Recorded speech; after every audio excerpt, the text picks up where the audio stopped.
Hey, what's up? Good morning, everybody. Welcome in. Early morning. Man, I've had an insane week. And yeah.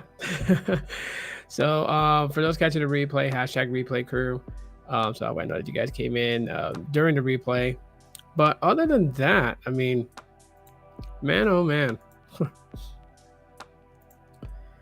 um, yeah, it's been a very unique week. Um, I was really happy to be a guest um, on CV Tech's podcast the other day. That was a lot of fun. So hopefully you guys enjoyed it and you guys caught it. If not, head over to his channel for the replay.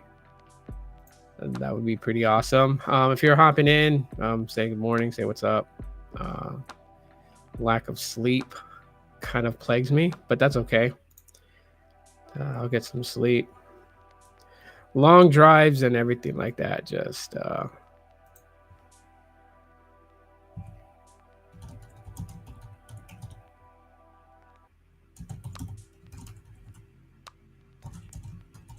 updating the title, doing all this stuff like while it's live. That's crazy. Okay, all right, we're good. We're good. Um, yeah. So how are you guys doing this morning? What's new with everybody? So, for those that want to show support to the channel, you guys have a way of doing that directly to me, and not to, like to have YouTube take anything of it. So, but anyways, yeah. So this morning, I'm probably not gonna be too long. I usually keep these about an hour. Hey, it is what it is.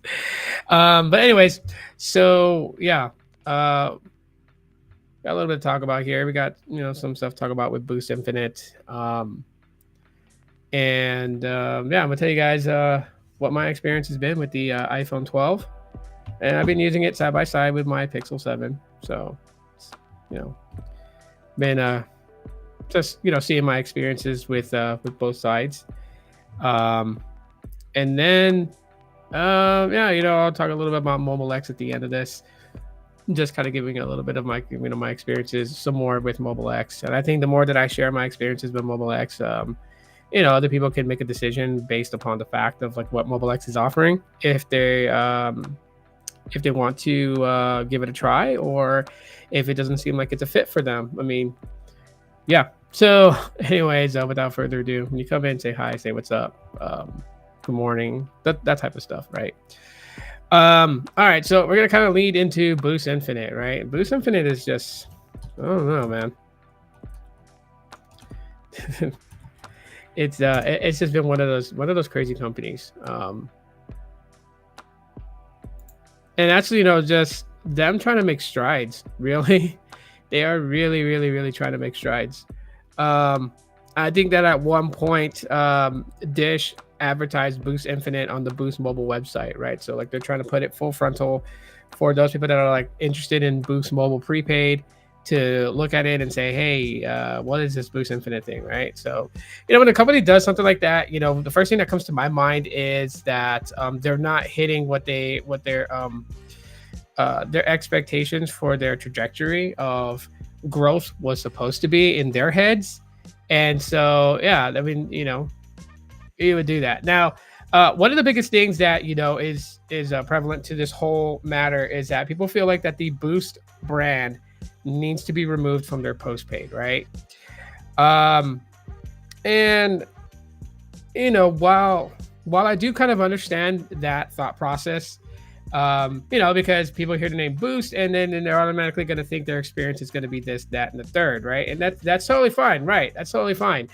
But rebranding away from the Boost name is not going to fix Boost Infinite's problems, right? They can call themselves Dish Wireless, and they're still going to have some of the more same situations. What I intend to do is that I run a group on a social platform about Boost Infinite. I started this almost a year ago, and it's got significant followers on it, and so I am going to actually read some people's experiences that they've shared on the group page, and I'm not going to broadcast or show it because for their for the users' privacy and protection and everything. But I am just going to read their stories, um, and that is let's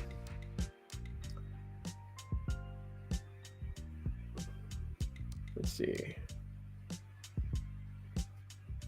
I didn't get like a text message or anything like that.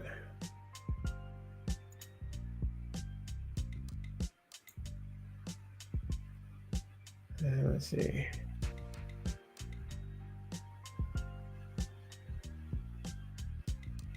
Here we go.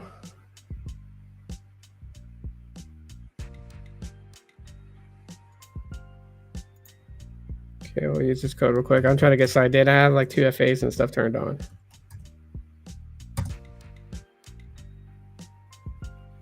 Yeah, save to browser. Okay. I'm getting in there. Um,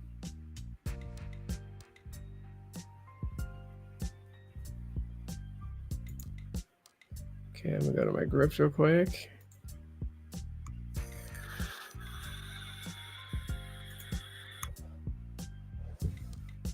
All right. So here's some of the more popular things that I'm seeing from this community, things that worry a lot of people. But I want to share this person's experience. Right now, it's not to say that but just because multiple people have shared bad experiences on Boost Infinite, does that mean that it's been a terrible experience for everybody? Like everybody's experience is going to be different, and the fact is that a lot of people that are having great experiences with any carrier, not just Boost Infinite, but like Cricket and Metro and all them, they're not going to take to social media to complain because there's nothing to complain about. Right? People tend to go to social media and post reviews when they have a bad experience. When they have a good experience, they just kind of keep to themselves. They don't really talk so much about it. So, anyway, so this person wrote out a story. They basically stated that Boost Infinite is the worst phone company I have ever dealt with. They canceled my daughter's cell phone plan without notice, and now we can't get her number transferred. I literally can't think of a time when I've had a worse customer experience. Run for the hills. Several folks have requested more info. So, no reason was provided by Boost Infinite other than it was a mistake. The history is that we were converted to Boost Infinite from Republic Wireless when Boost Infinite acquired them. So that transition was rough, and this final error was horrendous. I had to set up a 3-way conference call with my new carrier and Boost Infinite just to get the back end only activated number to port manually. When I asked why the number wasn't portable from the front end, they just told me that would be even more work. So glad to be free of Boost Infinite. Okay, so just to kind of go off onto the story, right? Of course, that's going to be a horrendous experience. What person who is with Republic Wireless, and we know that Republic Wireless was acquired by Dish, and is now transitioned over to Boost Infinite, which the next evolution in Boost Infinite is going to be migrating all the Project Genesis customers over to Boost Infinite, right? So Boost Infinite will be the postpaid, Boost Mobile the prepaid. It worries a lot of people now. I'm sure Project Genesis customers are absolutely terrified that the transition over is going to be headaches and just aggravation because of what Republic Wireless customers went through. So yeah, I definitely understand where this person's coming from as far as having a bad experience with the transition from Republic Wireless to Boost Infinite. That was a whole cluster of just disasters, one after another after another.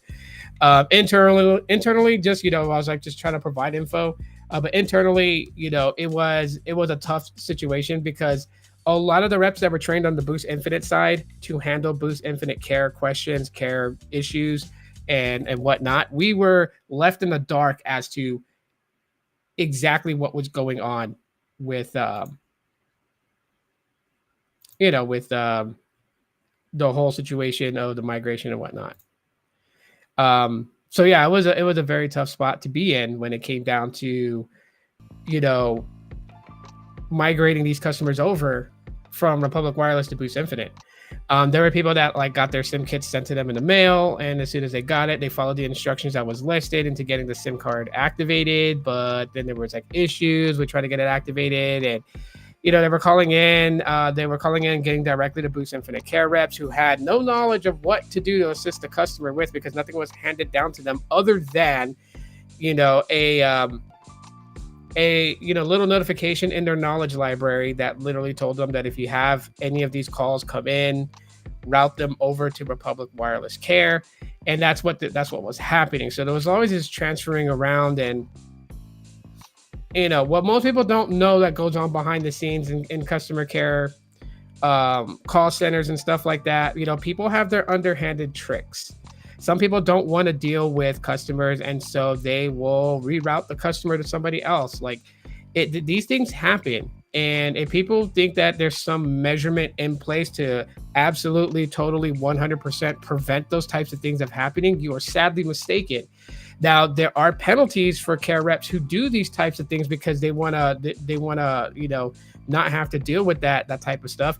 And it's a punishment under the rules of call avoidance that, every care team has. There's always management that looks at these things. There's quality control that skims through these calls, listens through these calls, and then lists down coaching opportunities that either the team lead or the QA coach has to go over with the care rep. So yes, these things get caught, these things do get punished, but it doesn't stop reps from just saying, I don't feel like dealing with this. So they make up some bogus crap like, oh yeah, I'm so-and-so with Boost Infinite. I don't know why you got routed me, but don't worry. I'll get you somebody that's supposed to help you. Just bear with me on a brief hold. They'll be right back with you. They'll go and transfer you to somebody else. And it's just like, yeah. So when like the experience happens when you have care reps that just don't want to work. And this is not just Boost Infinite, Dish Wireless, or any of that. This is, T-Mobile has those types of reps. So does, AT&T. They're everywhere because it's just people. It's people. That's what it is. So, with that being said, I mean, the transition was just terrible, right? This person described it to a T. It was horrendous. It was bad. It was just all types of cluster fudges. And what even made it worse, is the fact that afterwards, they were trying to port the number out. All that stuff that just pretty much happened. Hey, on my way to work, but we'll listen. Unfortunately, migrations are rough as most cases in businesses. Yeah. It'll always be like, they're never really a smooth thing. A lot of people do think that there's like some sort of switch that we just flip and boom, the migration is done. And like, no, especially when you're migrating accounts over, like every care rep team for a company has a different management system, right? I'm not going to tell you the names of the systems that these companies uses, even though I know what they are, because that's internal stuff. But I will say this, the governing system of a customer's account on Boost Infinite, that system that a care rep uses on their computer is not the same that you're going to find at T-Mobile. It's not the same that you're going to find at AT&T. They all have their own different governing systems to handle customers' accounts. So it's, if you have, a business that is absorbed by another business and everything's being migrated over to that new business, and the tools and systems that they have at their disposal to handle customers, then these reps that were, taken over because they weren't let go, because hey, it could have been far worse. They could have been let go of. They could have been, been canned. Here's your pink slip, sign it, have a good day type of thing, but they did it. And so with that being said, they have to be trained in the new system. They have to be trained. And at the same time, while they're being trained on how to navigate the new system that they're going to be using on a day-to-day to handle customers' accounts, the customers' accounts also has to be migrated over. Like all the information that was on the old system has to be migrated over to the new system. And that's not always a smooth transition. So that's one. Okay. The fact that, later on in this whole thing that, a said person stated that the front end care rep person told him it would be even more work. I don't know who told him that. I don't know why they told him that, but I will lay it out basically like this. Point of contact customer care reps only have certain abilities that they're able to do. Anything that requires like an internal intensive investigation to resolve said issue is going to be handled by a team that cannot be contacted by the customer. And the reason why that these call centers put this type of thing in place is because those that are working on your issue, like say, like, you ported your number over from, Cricket to Boost Infinite, right? And Cricket says that the number was released from them. Boost Infinite can't activate the number because there's just something going on, right? They know that customers are going to call into customer care, ask them, hey, what's going on with my port? My line's not active. Cricket says they let go of the number. What happened? And if that care rep was like, oh yeah, it seems like there's an internal issue going on, our back end team is handling it. The next thing that's going to happen, this is just, I can stake everything I own on this. The next thing that will happen on that call is that customer is going to be like, well, let me talk to your back end team. Let me talk to them. Transfer me to them. Because customers don't want to talk to somebody who doesn't know anything. They want to talk to somebody who knows things. They want answers. That's what they want. They want answers. And they don't want fly-by-nightly answers. They don't want, well, I think it could possibly be that the number was transferring and then it hit traffic and got stuck. They don't want to hear that. They want to hear a definitive answer. Hey, Cricket did release your number. There's an issue with it transferring over for us to take it through. It is in limbo, and we are looking to pull that number in. They want a definitive answer.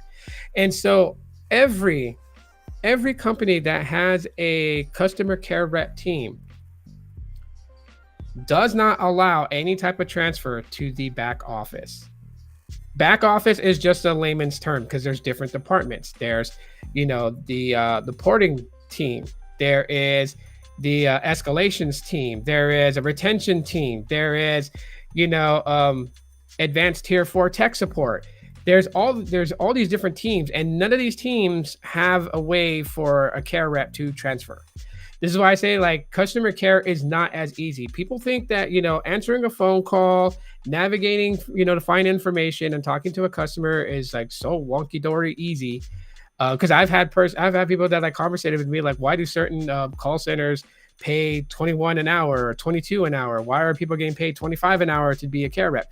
Because shit rolls downhill, and the customer care rep is the first point of contact, and they eat everything that a customer throws at them. Every little thing a customer throws, they have to take it up front. They got to get yelled at. And I've been a customer care rep for like so many years. I've been, with different companies. I've heard and seen it all when it comes to customers, and customers are relentless. They're unforgiving. They don't care that you're a real person on the other call trying to help them. They don't care.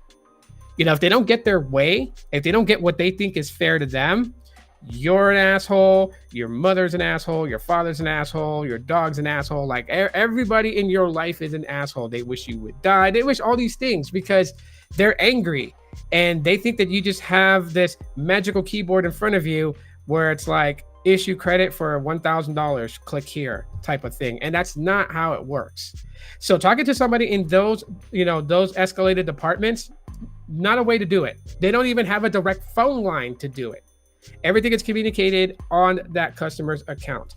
A ticket is submitted. Yes, there really is a ticket submission. It's not just jargon that care reps talk about. They really do have to fill out a doc form, and then it gets sent to that specific team that's supposed to handle that issue.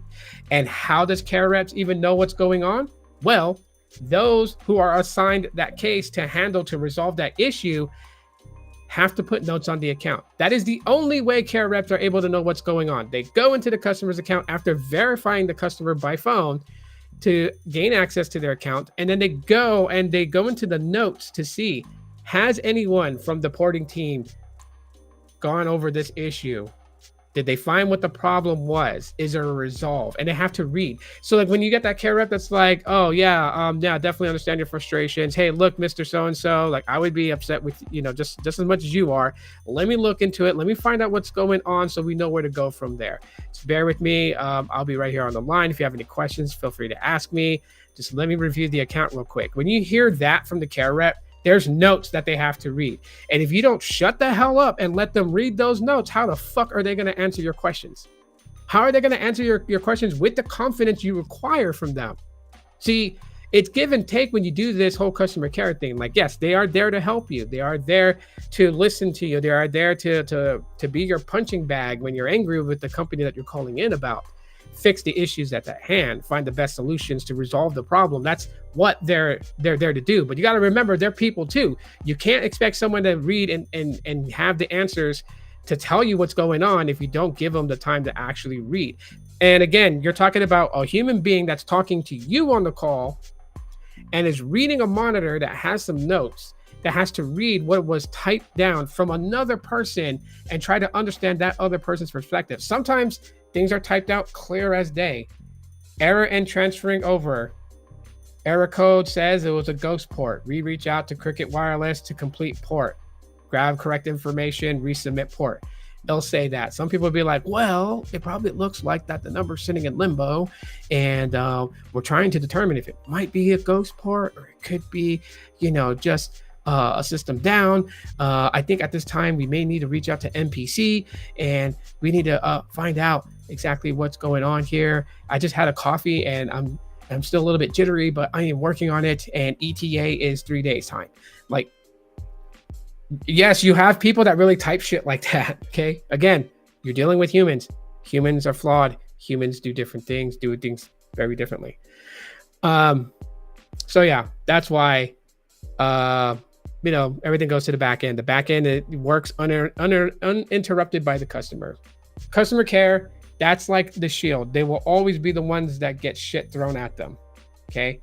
And they have to hold this shield up to protect the back end team so the back end team can resolve the issues. So yeah, the care reps, they don't have all the power to be doing everything. They cannot perform the duties of 5 different departments. Okay. Could you imagine if I was a care rep and I was told that not only was I going to handle customers, the volume of incoming customer calls, and I was going to handle billing, and I was going to handle the advanced billing, I was going to handle port, if I was going to handle all those things, I am not going to do it for no measly 21 an hour. You are about to pay me 45 an hour. You're about to pay me what you would pay a normal care rep, and you're about to pay me, at least 10% of each of what you pay each department. So that comes up to like 45 to $50 an hour. That's what you're going to pay me. Now, I've been on the inside of customer service for so many years. That's what I've been doing for so many years. That's been my job, whether it's in the telco industry, whether it's, in the financial industry. But the one that they all have in common is that the care reps always take the shit and the brunt from the customers. That's what they're there to do.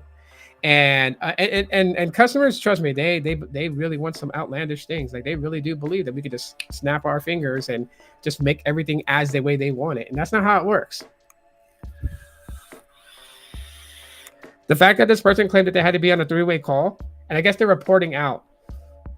And you know what? Like, that's just one of the shitty things about porting out. Yes, it is against the law for any company to basically strong arm you into staying, right? So if you call your carrier and you ask for your port out information, they cannot tell you, no, I refuse to give you that. Like, no, you've been with us for 10 years. We're not going to lose you. I'm going to give you everything that you want, or try to give you anything that you want, but we're not going to let you go. They can't tell you that. Okay. What are some of the underhanded tricks that these care reps do so that way a deactivation or a port out doesn't land on them? Because yes, their job is on the line. I've said this so many times in podcasts before about customer care reps. Their job is on the line. If you don't think it is, right? Companies are not out there to lose customers and lose revenue. They want to gain customers and grow revenue. And so if a care rep cannot save a customer from leaving, they get penalized for it. The very minor thing is that their 3-month bonus is small, because they do get a bonus for saving customers. I know this guy worked in retention. This is like, yeah. Anyways, And the worst case scenario is they come into work, they clock in, they get to work. All of a sudden, they get an email that says, "Hey, after you finish up with this call, put yourself in coaching and come see me." And so they finish up with their customer. They go on their soft phone. They change their status from ready or available to coaching, and then they get up and they walk. They lock their computer and they walk over to their team lead, and their team lead's like, "We need to go see so and so and talk." And you end up going in that room, and they're like, "Hey, this is not working out. Yeah, we've noticed that you've had like 38% with customers deactivating on you or porting out on you, and so this might not be the best fit for you." Basically, they're getting shit canned. Yes, people do lose their jobs over it. So if you ever wondered why care reps do the underhanded, dirty tricks, or retention reps do the dirty tricks that they do, like, "Oh yeah, this is your port pin," and like, say your port pin was 999555, and then they tell you, "Oh yeah, your port pin is 999559." They just go off by one digit as an accident, because it seems like like, hey, that's a possible. They could have possibly misread the wrong port pin, or you know got dyslexic and sent it backwards. Like, those types of things happen, and these centers know that, and so they won't penalize a person for that, even though the person did that, because since it's the wrong port pin and they gave out the port pin, they have to call back, and then the next rep that gets them has to hear, "Hey, this port pin was given to me. They say it's incorrect. Could you verify it?" And now that this other rep had a point of contact with the customer who's porting out and has to verify the port pin, and then tells them, "No, no, no, it's 999555." Now, like musical chairs. Now the person who gets tagged with this customer ported out canceled now is the new rep who gave the correct information, because the previous rep decided, "Hey, I'm not going to give out the correct information," and make them call back in and get somebody else. These things happen. These are real inside call center environment type bullshit that happens, and all this trickles back to the customer. This is why you get a bad experience. This is what aggravates you. But now you know what's going on behind the scenes, and you know the reasonings why behind the scenes, right? Anyways, yeah. So the person left Boost Infinite. They're no longer with them anymore. Hey, totally fine, totally fine, totally cool. A lot of people's biggest fears also is that they're not going to be, they're not, the stuff's not going to be honored with them. The whole, upgrade. It's not going to be honored. And yes, I'm going to say this right now off jump. If you signed up with Boost Infinite on the iPhone Infinite Access plan, where you get a new iPhone every year, I'm going to say this. Your iPhone better be in some sort of tough case. It better be in some sort of like OtterBox case with a bunch of screen protectors on it. Because if you have one little issue, a crack, a scratch, scuffing on the sides of the body, anything, they're gonna deem that as damage, and they can void your new iPhone upgrade on them. They can charge you for the cost of the iPhone. So that's what I always tell people, like, if you see these promotions where it's like, sign up with us now, get an iPhone on us every year, like, yeah, that sounds great. Everyone wants to rush in for that promo. Like, sounds great. They're in love with it.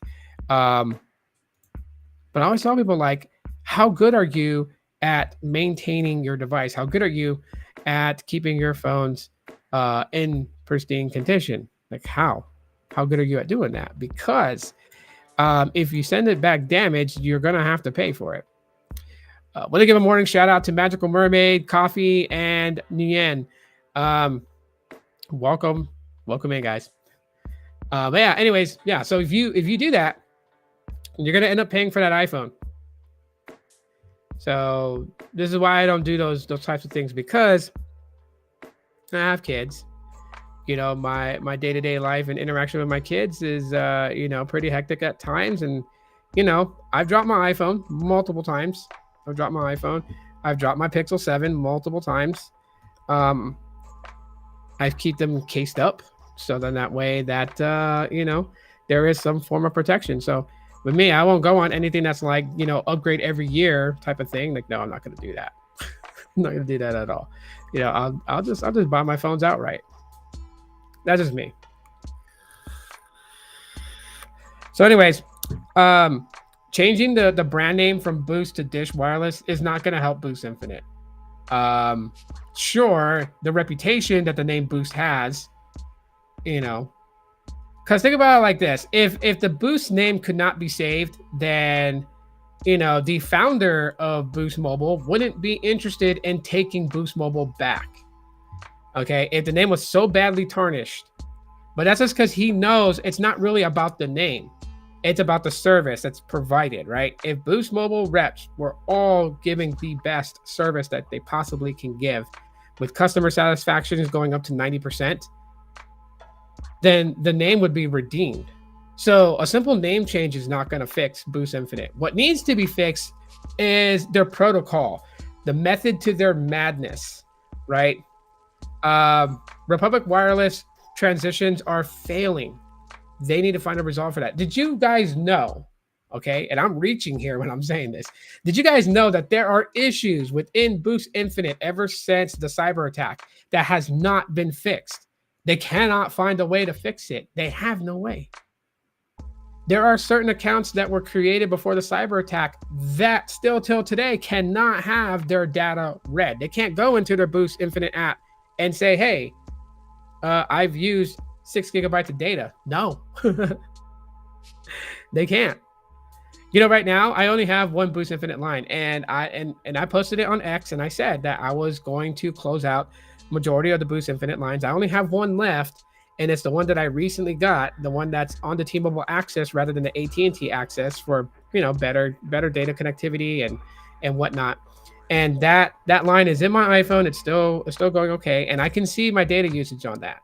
And I've already proven that if you're on the T-Mobile access for Boost Infinite, the cutoff point of high-speed data is 55 gigabytes. If you're on the AT&T side, the cutoff point is 30 gigabytes, which is unfair if you're paying $25 on either side. Cases can be under $10. Unthinkable to not have one. Yeah.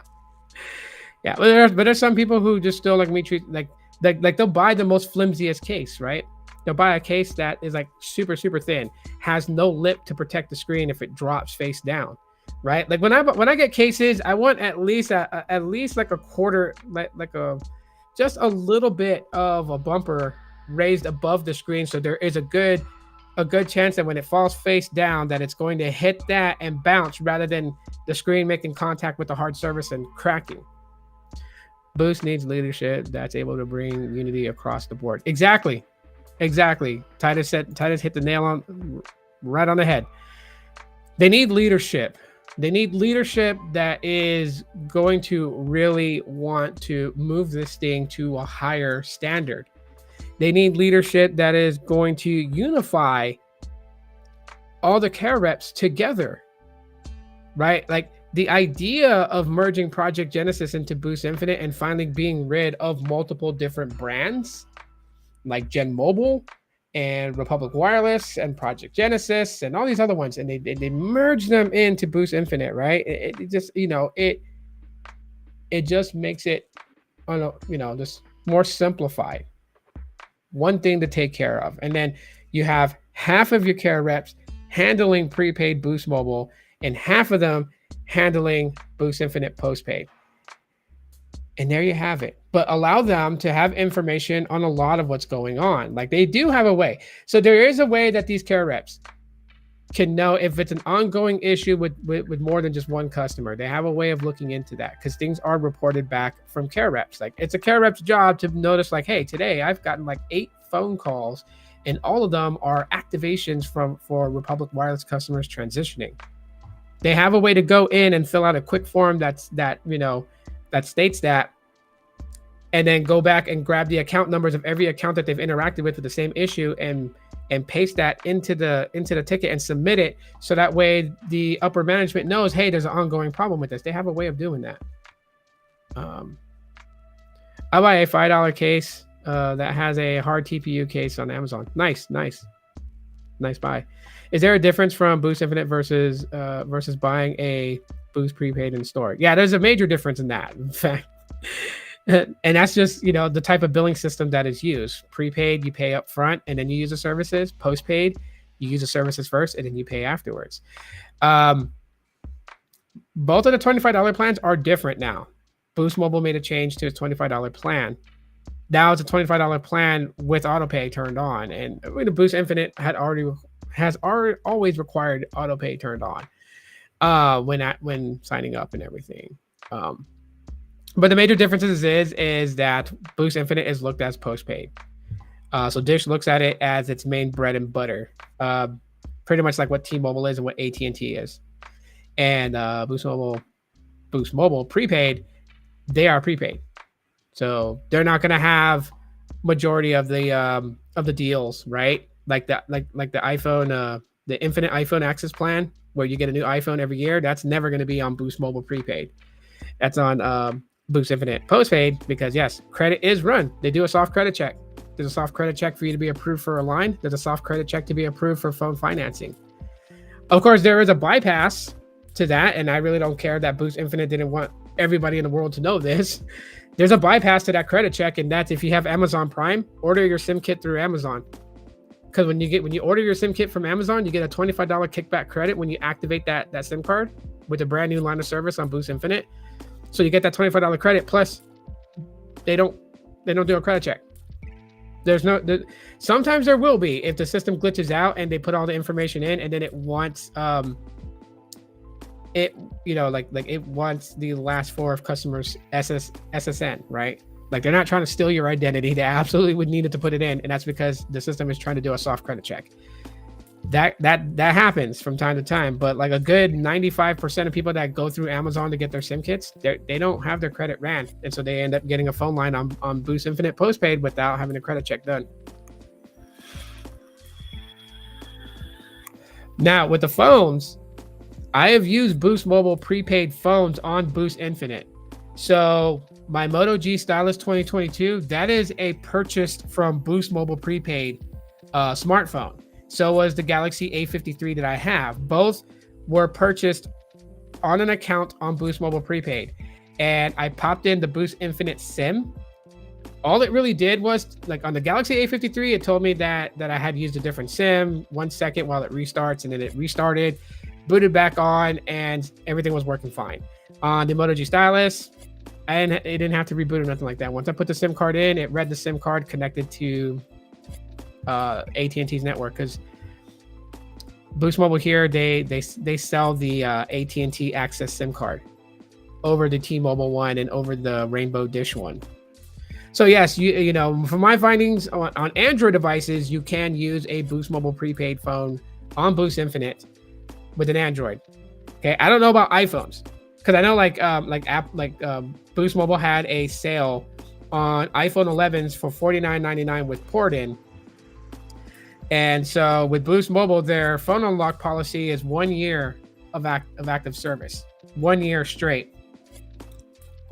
You can't buy it today, use it for a month, and then take your SIM card and put it in a different phone, and then wait a year and then try to unlock the iPhone. They were not going to do it. So I don't know if on iPhones, if you buy an iPhone from Boost Mobile, will it be able to go to Boost Infinite and be used with just by popping the SIM card in?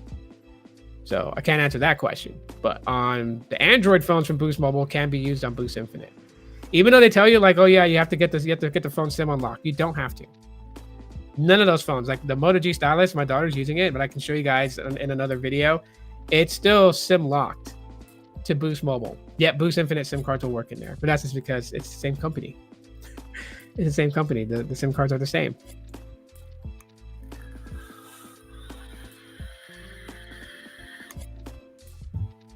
Yeah, so that's pretty much like the gist of it with Boost Infinite. You know, they need a lot of help. That's just because that, you know, the guys on the top, they know that the wireless industry is where it's at, right? They know that you know, satellite TV is failing, right? Dish is having big problems with Sling TV and Dish TV. So what do you think about those SIM unlock chips where you can unlock any iPhone with the chip in the phone? So with those, I've seen them work. I know what you're talking about. You basically bond the SIM card on top of that chip, and it fits into the SIM slot without making it like overly expanded. Problem with those is that you would have to upgrade those chips like every year. They become obsolete. They are unable to perform their job of allowing the SIM-lock bypass. That's what they are. They're a bypass chip. Um, and so, with that being said, that if it becomes obsolete, you would have to buy another set of those. But I've seen some people show, like on YouTube, in real live mode, like not like an edited video where like it's chopped up, so there could be like some fudgery going on behind the scenes, but like a straight video from beginning to end recorded and them doing it, and it works. So really, it's at your discretion if you want to invest in that. These days, there's some sites that will do the unlocking for you, and they are actually pretty successful at doing it. Really, it's just a case of you like having the money to pay for it.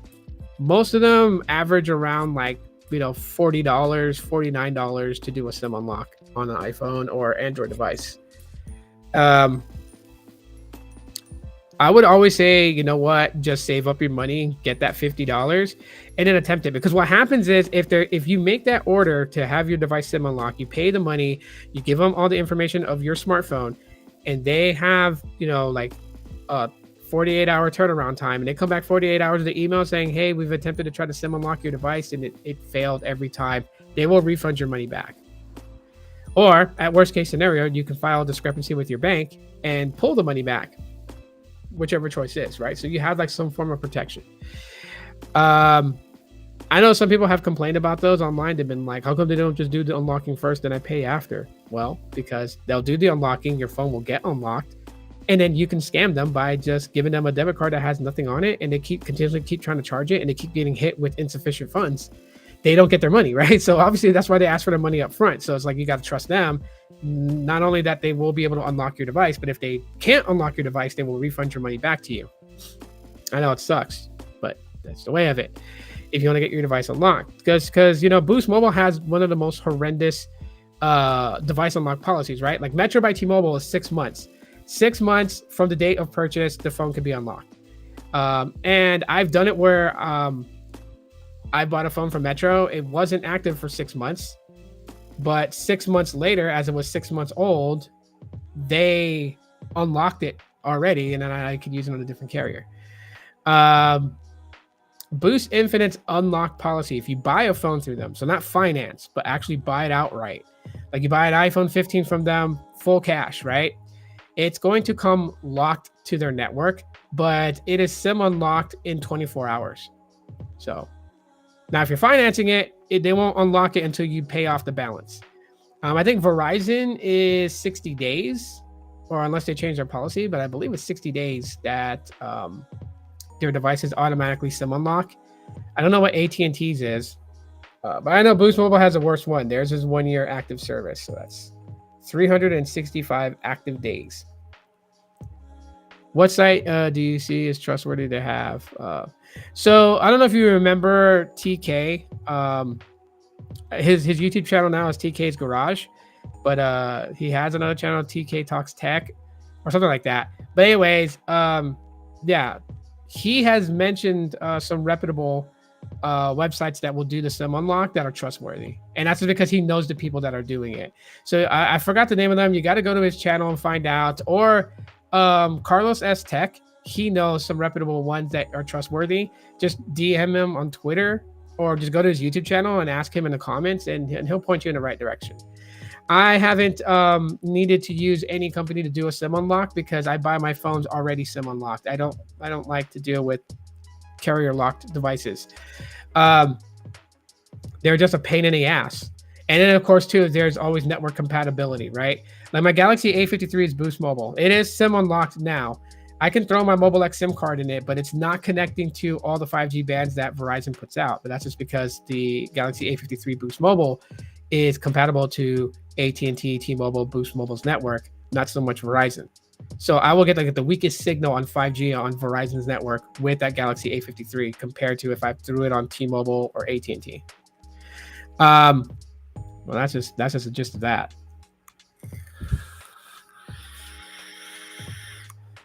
All right, switching tracks away from Boost Infinite. My experience with the iPhone 12 has been good. And you know what? Like, there's a couple of cock smokes that are just like picking away at me and just doing it in the public, right? Like, I don't know why they want to go and DM me on Instagram about it or DM me on X about it. Like, yes, I'm using an iPhone. Okay, I still use my Pixel 7. As a matter of fact, this is my daily driver device. My main SIM card where everybody calls me on this phone. I have the iPhone just as a backup phone and for a phone for my my sister and my niece and them to message me on because they use iMessage, they use FaceTime. So I have that. My daughters, they wanted iPhones, so they got iPhones. They got iPhones this year. So for me to track them through Find My iPhone, for me to be able to message them, be able to freaking see what they're up to, for them to message me, FaceTime me, and all that other stuff. So I have an iPhone for that. My dad, myself, my wife, my friends, my stepmom, all of them use Android. So I can connect with them with my Pixel. So that's why I have both. I posted a picture on social media that had where I had the Galaxy A53, the iPhone 12, and the Pixel 7, all with SIM cards in it, all in use. And I was using all three. Of course, two of them were Android devices. Just one of them had the Samsung Galaxy ecosystem. The other one had the Google Pixel ecosystem. The other one has an Apple ecosystem. And so it's like, hey, it is what it is on that. These days, I'm far beyond these mobile OS wars. I could give a shit about it. Shout out to my older sister. Like she doesn't want to waste any of her tech and stuff like that. So, and like, I don't know if it's like today or tomorrow, one of these days, she's going to reach out to me. She's got to give me a tracking code because she is sending me my brother-in-law's iPad. I think his is like the iPad 6 mini. I think that's what it's called. But like, he doesn't use it anymore, and it's in great condition. He used it for work, and that was about it. But she's sending me his iPad because he's upgraded, and she has an older iPad that needs a battery swap, but it's a little bit larger iPad. So I'm getting a couple of iPads that are coming in, not brand new, but new to me, and I appreciate all types of tech. So of course I'm gonna put those to use. Hopefully they get here, within a week because I'm traveling to see my dad at the end of the year. I'm traveling to go spend some time with them. I'm going to spend a lot more time with them, as much as possible now in the next couple of years until it's his time to pass. And then I have to deal with that heartache. But yeah, so when I go on this road trip, for my kids to watch movies on it or to play games on it, that's really the reason I'm going to have it. No, I'm not, interested in going and getting a MacBook or any of that other stuff. Like, I'm not going that far down in the rabbit hole. But like my 8-year-old son, he really doesn't need a phone because he's around his sister. Next year, he's going to need his own cell phone because him and his sisters will be in separate schools, and he'll actually be in his school on his own. He won't have his sisters around him because both of them will be in middle school. So then now he will need a cell phone. So next year he's getting his own phone line. But for the rest of this year, I just want him to have one of the the iPads to play on, for him to play games and such. He right now has the iPhone 6s Plus, a little bit bigger phone. There's no active service on it. Everything is connected through Wi-Fi. When I leave, I have hotspot turned on my phone so he can connect that with his phone if he wants to play a game or whatever. But most of his games don't require data, so that's fine. Still rocking my Galaxy A23 I got for $10 last year. Best deal ever. Yeah. You know what? And what's sad too is that the Galaxy A53, I'm waiting for it to get One UI 6.0 Android 14. Now, of course, mine is the Boost Mobile variant, so it's not going to get at the same time that the unlocked Galaxy A53s are getting their upgrade to Android 14. I probably won't see Android 14 on my Galaxy A53 till maybe like next year, February. It's so interesting that that schooling here is so different. Yeah, it is. And with that being said, with all that, that's why my son's got to have his own phone line. He's got to have his own phone line to basically just kind of, be able to contact me in case. Your dad's been down too? What do you mean your dad's been down too?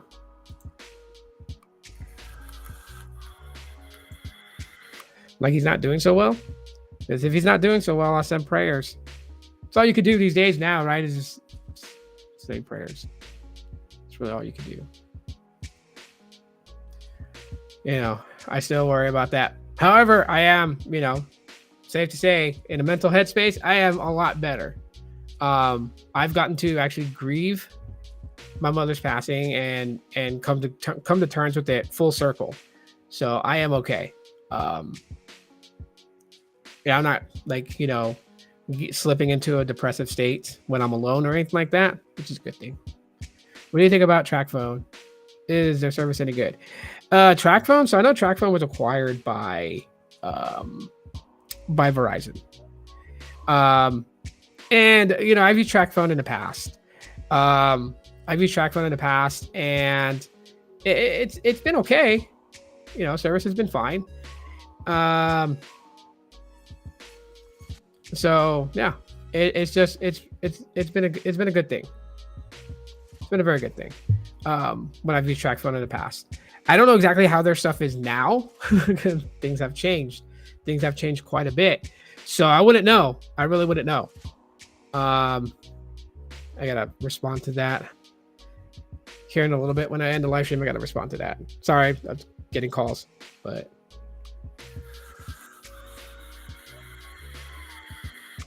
so anyways, it just depends on what fits for you. Like for me right now, and I posted this on X. The most money saver for me has been being on Mobile X. Money saver wise, my daughter has a line with Mobile X, and she loves the services. Right, she's only on 2 gigabytes. I've had people that tell me like, dude, it's only 2 gigabytes of data. Like, I like my unlimited. Like, hey, hey, that's fine. That's great. That's you. You need unlimited. Fine. You need unlimited. But when my daughter was doing the 10-day trial period, it clocked her at using 1.47 gigabytes in 30 days because she's mostly at home and mostly on home Wi-Fi. When we're out and about, she's not on social media doing all that other stuff. So she's really not using a lot of data. Plus, too, the way that Mobile X is calculating data usage is so different. Like, so different compared to like, say, Google Fi and how they calculate data usage. I don't know what it is. I don't know what's in the water with Google Fi and how they're charging it. But it just seems like that when I use my phone, how I normally use it on Mobile X, it's it doesn't calculate it as such a high usage. And anyways, yeah, so I have the control and the power over what like I do, like video playback. I can move it up to 4K. I can move it down to 480p. It's got all the bells and whistles as far as you being in control of your services. But yeah, so she's on a 2 gigabyte plan. She doesn't talk a lot. She uses a lot of Facebook Messenger and stuff like that. So again, data usage, right? So she has 50 minutes of talk. She has 2 gigabytes of data. So 50 minutes of talk, 50 text, and 2 gigabytes of data. And I pay with taxes included $8.31. Okay. Well, you got like 2 gigabyte plans that are like $10 or more. I'm paying less than $10 for it. And the cool thing about it is that if she needs more data, right? So if she burns her 2 gigs before 30 days and she absolutely needs more data, well, then all she's got to do is just do her chores. She does her chores, she gets her allowance, and then she can add an additional gig for $2.10. Like the per rate for a gigabyte on Mobile X is $2.10, not like $10 per gig or $5 a gig, it's $2.10. So yeah, in this scenario, what she is learning is time management, right? She's learning her, to her responsibility for doing her chores to earn the money that she needs to go and get the more data added on.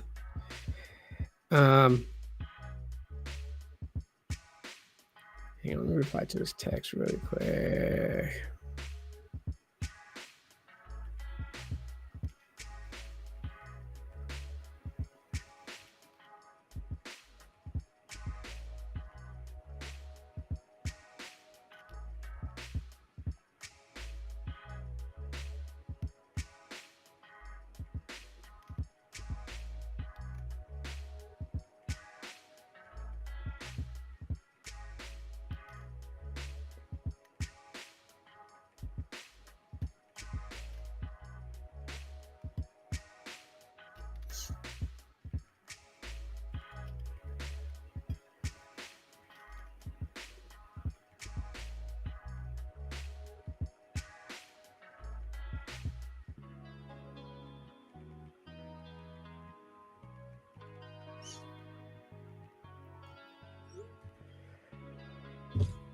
Okay. How to take care of that. My dad had surgery at 81, made it to 82. Hopefully doing better, but time will tell. My brother has power returning. Oh, okay. Well, and again, Nia and Dang and myself and the others here on the podcast sends our wishes and prayers. Know that everything will be okay. I can't always say this, and this is something that I guess has changed with me mentally. Like I can't always wish for people um to be around longer. Like I wish for the best transitioning. So after 50 texts, it cuts you off. Theoretically, um, you know, but she doesn't do a lot of text messaging. She doesn't do a lot of phone calls. That's the reason why. Like I could move her up um to an unlimited talk and text if I wanted to. But that's my thing with my daughter. She doesn't do phone calls and text messages. Everything is through her Instagram and Facebook. So yeah, my youngest daughter, she has unlimited talk and text. She does more of that than social media. Many messaging apps will still work on 2G data, but slow. Yeah, that is true on 2G. But then Mobile X when they throttle, and this is on their basic unlimited plans. When they throttle, it goes to 512 kilobits on Mobile X. It drops to 3G speeds. So, but yeah, it will work on 2G as well. There's no absolute problem with that. What's a cheap plan they have on Mobile X? I'm looking for something cheaper than Mint Mobile. So it depends on like how much data that you actually use and what type of connectivities do you have. Like if you have Wi-Fi at home and so you use less data, then on the custom plan you can actually control how much you're going to spend in a month.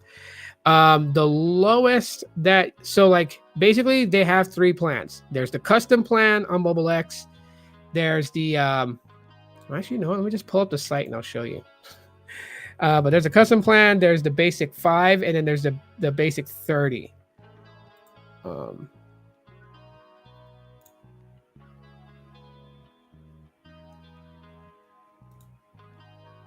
Okay, so I'll just do this, and then that way, like you have kind of like an idea, right? So personal access from only $4.08 a month. That's if you do unlimited talk and text and no data. It's like $4.08 a month.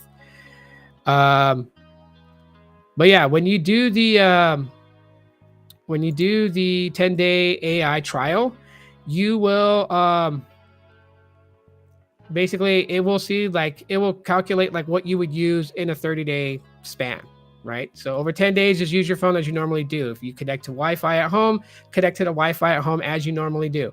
It will show you how much data that you will actually use. And of course, one of the big things here is you never lose the data that you purchase. So if you're on a custom plan and say you think you're going to need 3 gigs of data, so you buy unlimited talk and text, 3 gigs of data, you paid maybe like $12 and some change, and you don't use all 3 gigs of data, you get a kickback for the data that you didn't use. So if you only used 1 gig, then you're going to get a $4.20 credit back because it's $2.10 per gig. So you'll get the $4.20 back for the 2 gigs that you didn't use, which means that on your next bill, if your bill is going to be $12 minus the $4.20 is what your bill will actually be. So yeah, that's the kind of like their method of rollover. They don't roll over the data per se. They roll over in the credit by reducing how much you're paying per month. But yeah, you could choose a personalized mobile access. There's 3 different ones. So here's kind of like the structure right here on the U plan. Right, so a 30-day access to Verizon's networks is $1.98. The data pricing is $2.10 per gigabyte used. The data speed is unrestricted. Okay, so it's not like their basic unlimited 30 or the basic unlimited 5, where it's high speeds, not actually unrestricted premium. You get access to the ultra wideband at full capacity. You can optimize your data though. You can optimize how your data is used.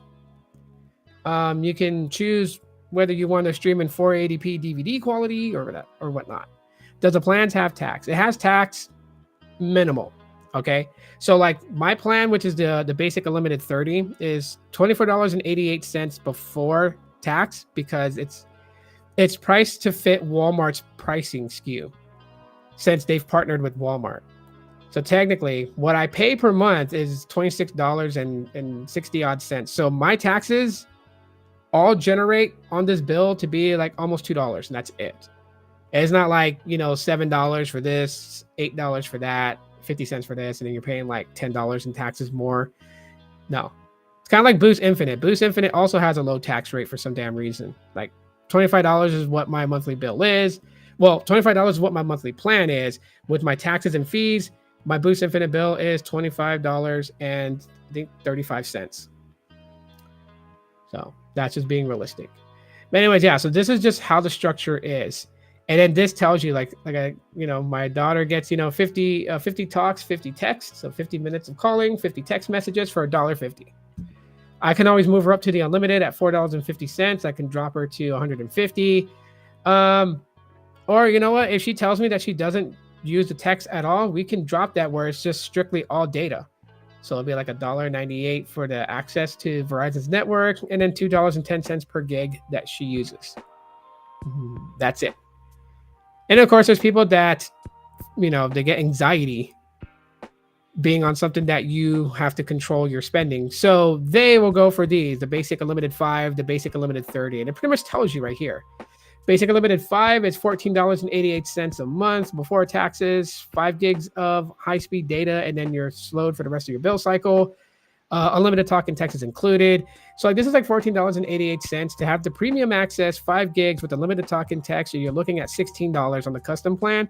And the difference between that is, again, this you are slowed on the customized plan. It is premium data access. You're not slowed down. You're shut off. If you use all 5 gigs, you'll be cut off and you'll have to add more data. Unlike this one, you're slowed to 5G, because it says right there. Not 5G, 3G. You're slowed down to 512 kilobits per second. So basic unlimited 30 is that in the same way. You get 30 gigs of high-speed data. This is the one that I'm on because I'm never too sure about how much data I'm going to use, so I just use that. Other than that, yeah, you can really save with Mobile X. Like honestly, I know you're always trying to look for like the best access with the cheaper pricing.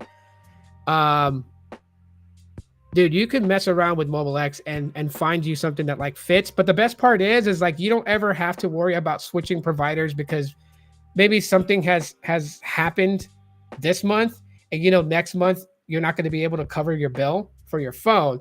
And instead of having to switch to a different provider and do the whole setup thing, with this, the personalized access, this is perfect for college students that want to save money.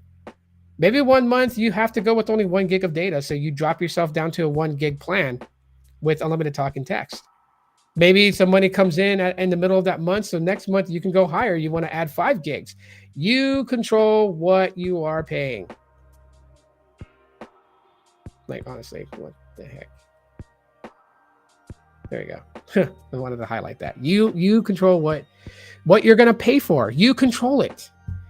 You control it. You can do what you want with it. You can make your bill higher, make your bill lower, and you don't have to jump to a different provider. Like this is like the dream for college students that need to save money or need to always reconfigure what their monthly spending is. This would be the best plan. The U plan. It's catered to you.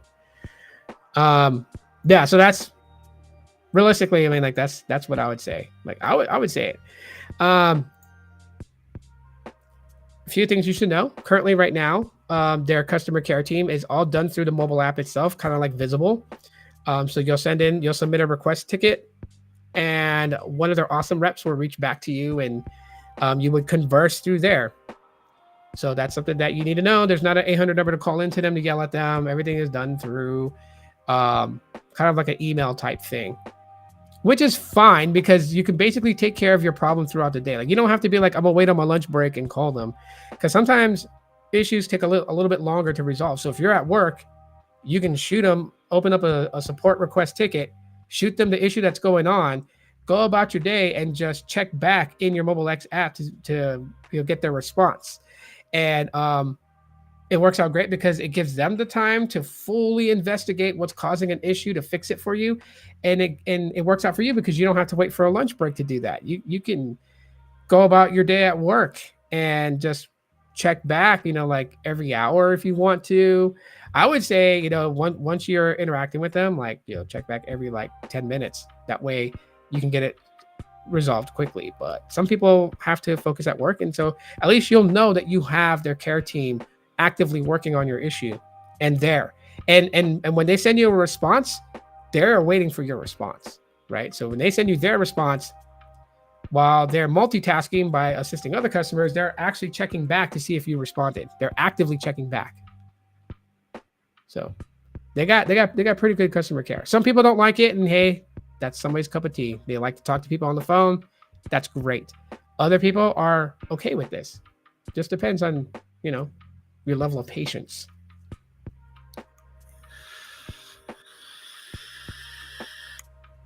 So, but yeah, I would definitely say for those who are money conscious and want to save money, for those who are in college and need to stretch a dollar, dude, Mobile X is like perfect. It's like perfect to get in there. And you know what? Like, I know a lot of people love to go for fully unlimited plans because they like that set it and forget it type mentality. But do you know how much money you really could save a year? A year if you actually did what you normally do on your smartphone and let the 10-day trial period calculate what your data usage is, because Mobile X is not interested in forcing people to stay. If you try the 10-day trial period and like say like you use like 60 gigs of data in a month, it will tell you, hey, we're not a perfect fit for you. But it will literally also like give you competitors.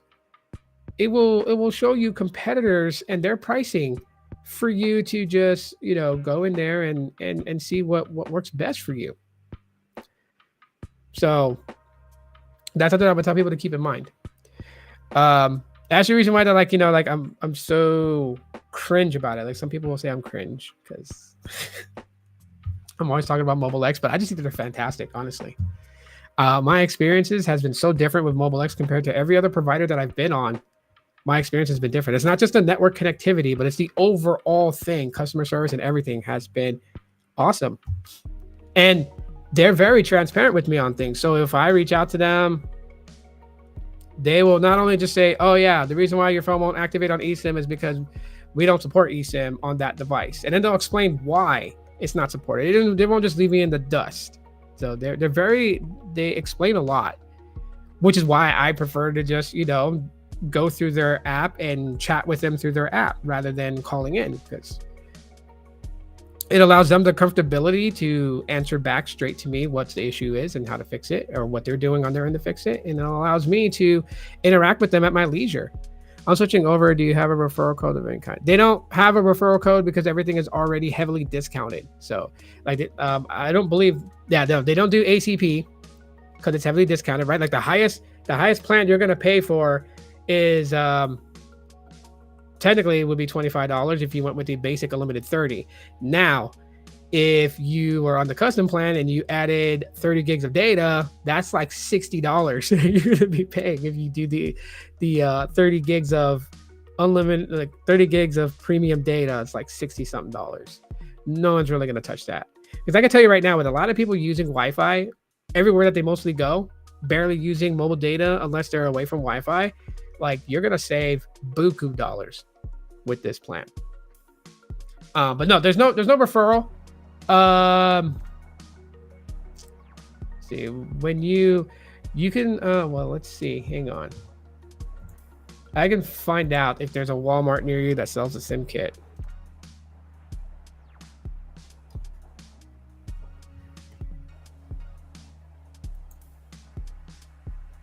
Let's find out here.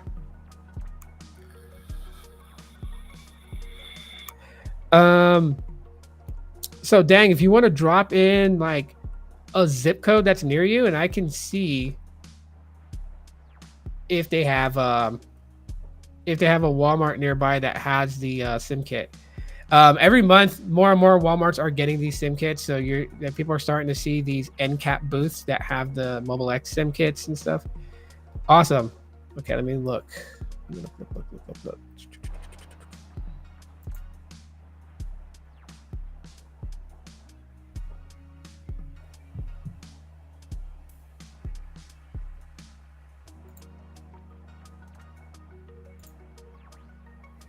Okay, so I'm gonna put in.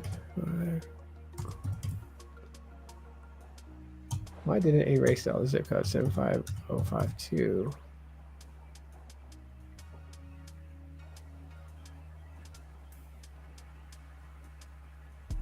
Huh.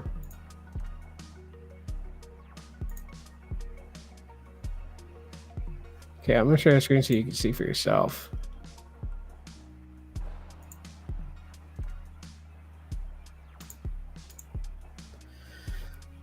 All right.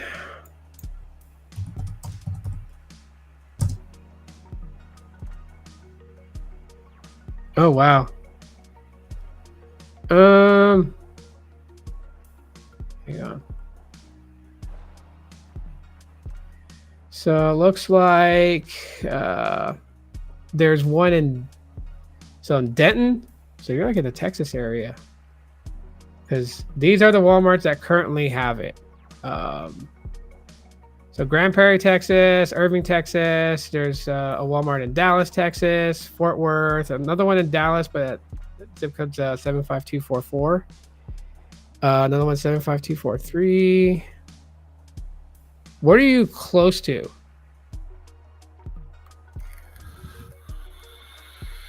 An affordable unlocked phone for under $100. Man, oh man. Like, what are you needing out of a phone though? Because I mean, like you can probably find iPhones that are like under $100. You can find Google Pixels that's under $100. Just depends on what you're needing out of it. So you're in the Dallas area. So there's 3 in the Dallas area. Hold on. So I'm gonna click about where's in the Dallas area, like Northeast Dallas, like near McKinney area, or are you talking more central? Well,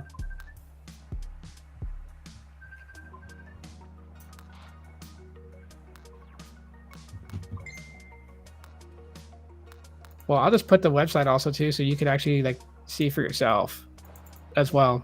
Bookmark this website, and in there, just click store locator, and then you can actually like see, because they'll give you, when you click on directions, it'll launch Google Maps, and it'll give you directions by Google Maps to get to the Walmart Central. Okay, so I'll say a little bit on the north side.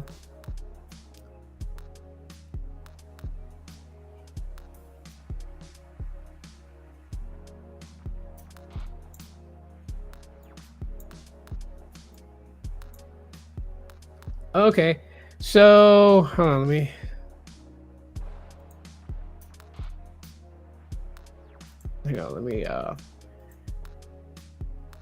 one that is kind of closest to you.